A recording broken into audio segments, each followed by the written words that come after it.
Baali bagumu baali beesigesa jjo.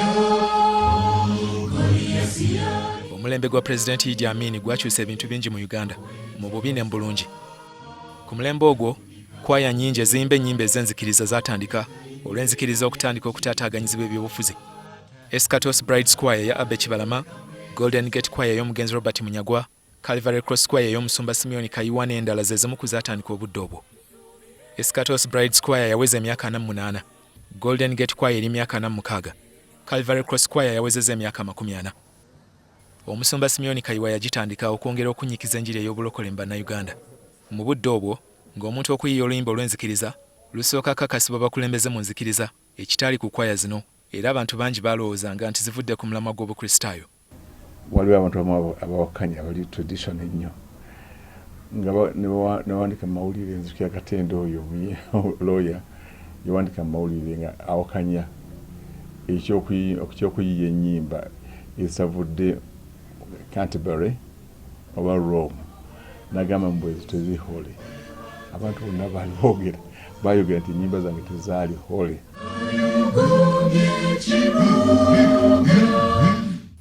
Kayiwa ne kwaya ye balwawo okukkirizibwa okuyimbira mu kkanisa endala etaali na Mirembe Christian Fellowship, naye mpolampola bakkirizibwa era ennyimba zaabwe ne zifuuka za nsonga mu Uganda yonna. Olumu mu 1983 Golden Gate Choir yagaanibwa okuyimba mu kkanisa olw'okuba baali bakozesa ennanga y'ekika kya keyboard. Aba Seventh Day bangi balowoozanga nti ennyimba ziteekwa kuba za maloboozi meereere. Abakkiriza baakimanya luvannyuma nti si kikyamu okukozesa ennanga, era ne kwaya eno ne batandika okugitegeera. Nga balowooza Munyagwa aleese ebidongo mu kkanisa, kati yasooka okukuba keyboard eri mu beat entunnunsi. Kati luli abantu baali balowooza okuba organ, nga temuli beat kyokka yeeyo church music. Calvary Cross Choir ab'ebyobufuzi abamu baagezaako okuyingirira emirimu gyayo nga tebategeera byeyimba era nga babitaputa bulala. Kigambo kubonaabona mu nsi ekizikiza, kale abantu balowoozanga nti nali nnyimba obote Falaawo, bisaba bya Falaawo babonaabona.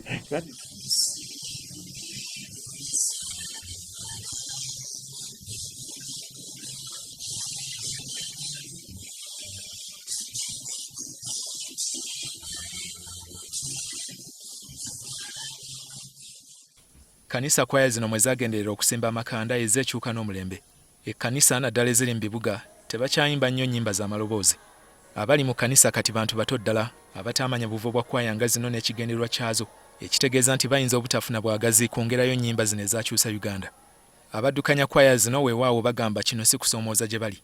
Bw'olaba abaana ennaku zino gye bazina mu kkanisa bazina ne bakola ki ne bakola ebintu eby'enjawulo.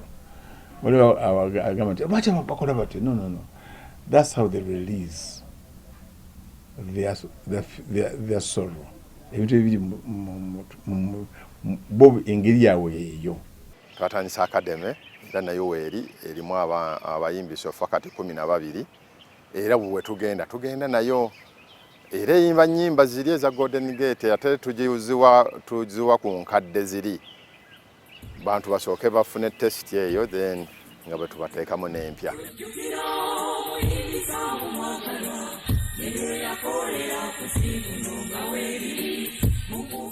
Ng'oggyeko abayimbi okukaddiwa, abalala okufa n'abamu okubivaamu, okusoomooza okulala kwaya nga zino kwe zirina kwa ssente ezitambuza emirimu.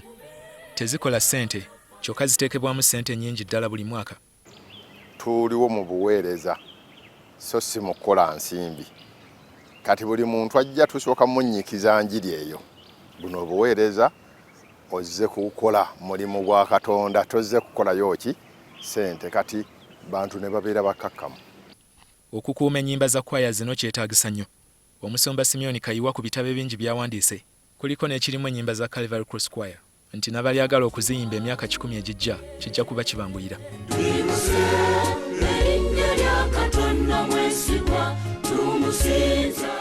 Kizibu kwaya okuwangaala emyaka emingi mu Uganda, era nnyingi zitandise kyokka ne ziggalawo nga tezinnaweza na myaka 5.